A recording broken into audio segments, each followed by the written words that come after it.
माधूमल कल मां पंचायत मां इंक्वायरी करे आयुसि त उते मूंखे ख़बर पई त आर्तवार जो मोहनदास मोटूमल जूं पगड़ियूं आहिनि। पगड़ियूं ने? हा।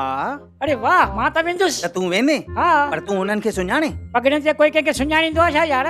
हा इहा त ॻाल्हि आहे, पर तंहिंखां पोइ बि अरे पोइ बि छा आहे यार, पगड़ियुनि ते घटि में घटि नाश्ते जो बॉक्स मिलंदो, तोसा मिलंदा, चांहि मिलंदी, अरे घटि में घटि सीरो त मिलंदो यार। हा इहा ॻाल्हि त बरोबरु आहे, पर हाणे तकड़ो हल घर पहुचणो आहे।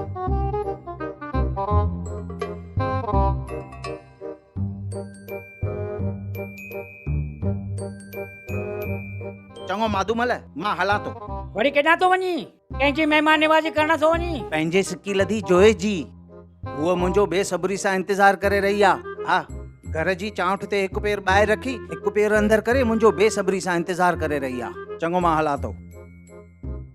माधूमल, चंद्रलाल एॾो तकड़ो काॾे वियो? चंद्रलाल पंहिंजे घर वारी जे सावरे वियो, मां बि वञा थो, मूंखे बि पेके पहुचणो आहे।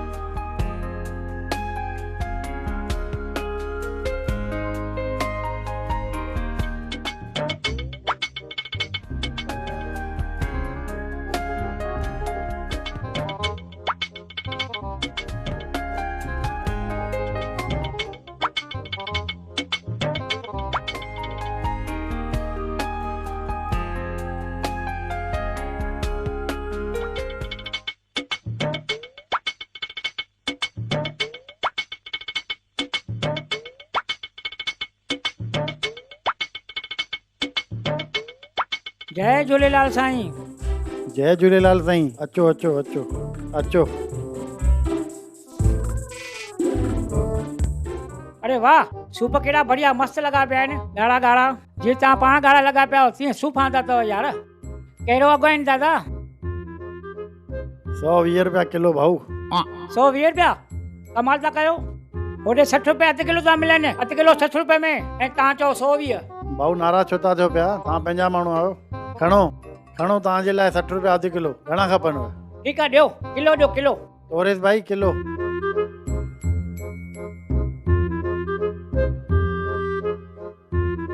वाह, सीताफल जबरदस्त आहिनि साहिब। सीताफल कीअं आहिनि? मिस्रीअ खां मिठा साईं, मिस्रीअ खां मिठा। मिस्री खां त ठीकु आहे, मिठा आहिनि, भला घणे किलो आहिनि?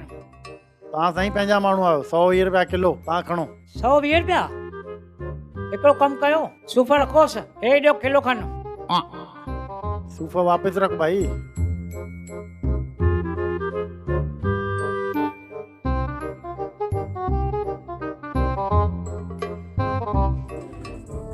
वाह, छा त केला आहिनि साईं। केला कीअं आहिनि केला? केला केला साईं चाक चङा भला तंदुरुस्त, काई बीमारी न अथनि। साईं मस्ती छॾियो, अघु ॿुधायो कहिड़ो अघु आहिनि, घणे डज़न आहिनि? 50 रुपया डज़न साईं तव्हां लाइ। 50 रुपया डज़न? ठीकु आहे, पर मां जेकॾहिं खलूं वापसि खणी था त छा ॾींदव?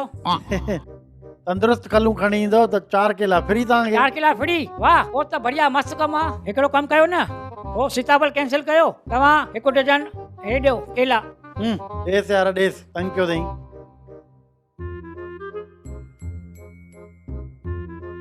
अरे साईं वाह, आलू बुखारी कहिड़ो अघु न?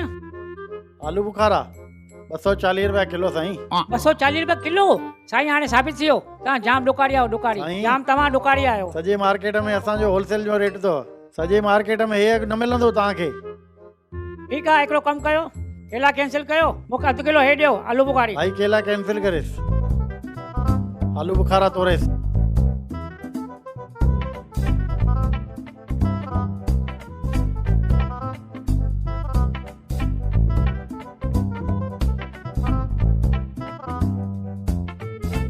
चङो साईं, महिरबानी महिरबानी। भाऊ पैसा वठो न हुन खां, पैसा त वरिता हुई भाऊ न। पैसा? भाऊ पैसा वरी छाजा? भाऊ आलू बुखारनि जा।